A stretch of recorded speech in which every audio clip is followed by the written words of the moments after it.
आज के इस विश्लेषण में हम सीधे उस दौर में चलेंगे जहां युद्ध, कूटनीति और राष्ट्र निर्माण के नियम तय हो रहे थे। प्राचीन भारतीय राज्य संचालन की ये ऐसी दुनिया है जहां हर कदम पर एक नए दाव और दर्शन का सामना होता है। चलिए, बिना वक्त गवाए इस कहानी को शुरू करते हैं। इस चर्चा में हमारा सफर काफी दिलचस्प रहने वाला है। हम प्राचीन युद्ध की रणनीतियों से शुरुआत करके तक्षशिला और केकाया के बॉर्डर डिस्प्यूट्स को समझेंगे। फिर बात आएगी संस्कृति, चाणक्य के विचार और आखिर में हार के उस भारी बोझ की जो शायद मौत से भी बड़ा होता है। तो शुरुआत करते हैं पहले हिस्से से, जहां हम प्राचीन गुरुकुल में सिखाई जाने वाली युद्ध की 3 मूल रणनीतियों पर नजर डालेंगे। प्राचीन ग्रंथों में युद्ध को मूल रूप से 3 श्रेणियों में बांटा गया था। पहला है प्रकाश युद्ध, यानी बिल्कुल खुली जंग, तय समय, तय जगह और आमने सामने का मुकाबला। दूसरा है कूट युद्ध, ये थोड़ा टैक्टिकल है, बिल्कुल आज के गिरिला वॉरफेयर जैसा, जहां दुश्मन की कमजोरी देखते ही छापामार हमला किया जाता है। और तीसरा सबसे घातक है तुष्णीम युद्ध। ये वो खामोश युद्ध है जहां शोर बिल्कुल नहीं होता, पर तबाही सबसे ज्यादा होती है। अब जरा इस खामोश युद्ध यानी तुष्णीम युद्ध को और करीब से देखते हैं। इसमें गुप्तचरों, जहर और यहाँ तक कि औषधियों का इस्तेमाल करके दुश्मन को अंदर से खोखला किया जाता था। सोचने वाली बात यह है कि सदियों पहले भी एस्पियोनाज और बायोलॉजिकल टैक्टिक्स जैसी चीजें औपचारिक सैन्य रणनीति का हिस्सा हुआ करती थी। ये बात दरअसल हैरान कर देने वाली है। खैर, किताबों और ग्रंथों की इन रणनीतियों से निकलकर आइए देखते हैं कि रियल वर्ल्ड डिप्लोमेसी में ये सब कैसे काम करता था। टैक्सिला और केकाया के बीच का सीमा विवाद इसका एक बेहतरीन उदाहरण है। यह टकराव बिल्कुल साफ दिख रहा है। एक तरफ टैक्सिला का आरोप है कि केकाया उनके राज्य में गड़बड़ी फैला रहा है। दूसरी तरफ केकाया का सीधा सा बचाव है कि उन्हें टैक्सिला की जमीन से कोई लेना देना नहीं है, उन्हें बस अपनी सीमाएं सुरक्षित रखनी है। देखा जाए तो दोनों तरफ से आपसी अविश्वास और बॉर्डर को लेकर दावे किए जा रहे हैं जो क्षेत्रीय दुश्मनी की आग को और भड़का रहे हैं। और इस विवाद का नतीजा क्या निकला? एक खुले युद्ध को टालने की कोशिश में टैक्सिला के असहाय और वृद्ध महाराज एक बेहद मजबूरी भरा कदम उठाते हैं। वो भारी सभा से अपने ही बेटे अम्भिराज को बाहर निकाल देते हैं और केकाया के सामने झुककर माफी मांगते हैं। ये क्षण एक शासक की उस बेबसी को दर्शाता है जिसे खून खराबा रोकने के लिए अपने खुद के सम्मान की बलि देनी पड़ती है। राजनीतिक सीमाओं की इस उथल-पुथल से थोड़ा आगे बढ़ते हैं। अब इस विश्लेषण में हम एक ऐसी सोच की तरफ चलेंगे जो इन सब से कहीं ऊपर थी। ये एक गुरुकुल के ग्रेजुएशन समारोह की बात है। उस प्राचीन दौर में मगध, मालव, लिच्छवी, कुरु और पांचाल जैसी कई अलग अलग क्षेत्रीय पहचानें हुआ करती थी।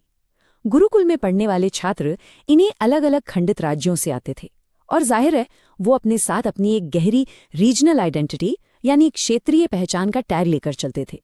पर तभी कुलपति की एक ऐसी शक्तिशाली घोषणा होती है जो सब बदल कर रख देती है।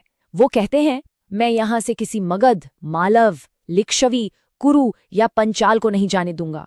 आज यहाँ से सिर्फ एक भारतीय जाएगा। ये सिर्फ एक कथन नहीं था, ये एक साफ मांग थी कि इन छात्रों को अपनी छोटी क्षेत्रीय मानसिकता छोड़कर एक बड़ी एकीकृत सांस्कृतिक पहचान को अपनाना होगा। यहाँ सबसे बड़ा सबक ये निकल कर आता है कि जब भी स्वार्थी राजनीति बांटने की कोशिश करे तो वहाँ संस्कृति को एक पुल की तरह काम करना चाहिए। एक ऐसा पुल जो भाषा, जाति और धर्म की सीमाओं को तोड़कर मानवता को जोड़े। क्योंकि जब सीमाएं बंटने लगती हैं तब एक संजी सांस्कृतिक नींव ही वो अकेली शक्ति होती है जो किसी राष्ट्र को एक साथ बांध कर रख सकती है। और यही वो सोच है जो हमें सीधे महान रणनीतिकार चाणक्य की तरफ ले जाती है। वो इन छोटे छोटे क्षेत्रीय विवादों को भविष्य के लिए एक बेहद गहरी चिंता के रूप में देख रहे थे।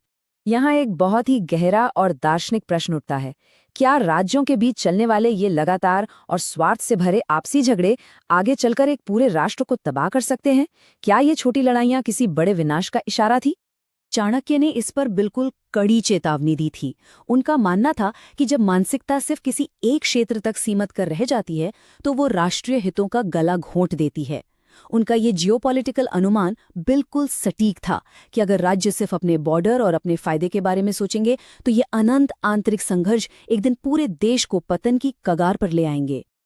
अब अंत में आइए इन बड़े बड़े राजनीतिक सिद्धांतों से बाहर निकलकर एक हारे हुए सैनिक के दर्द को समझें। यहाँ हमें युद्ध और टकराव की असली और भयानक सच्चाई देखने को मिलती है।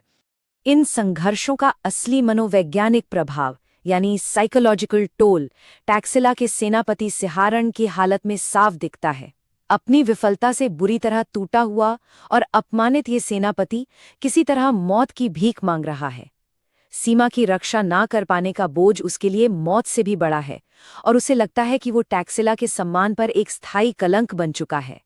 लेकिन महाराज का जो जवाब था वो अंदर तक झकझोर देने वाला था।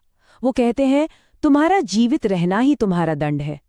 महाराज उसे मौत जैसा आसान रास्ता चुनने नहीं देते।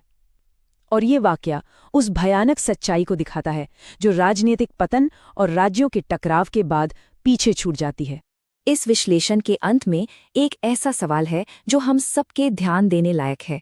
जब राजनीतिक सीमाएं ही हमारी पहचान तय करने लगे तो इन अनंत बनते हुए संघर्षों की आखिर हम क्या कीमत चुकाते हैं? एकता की जगह विभाजन को चुनना एक राष्ट्र को कितना महंगा पड़ सकता है, इस पर गहराई से सोचना जरूरी है। चलिए इस विचार के साथ इस चर्चा को यहीं विराम देते हैं।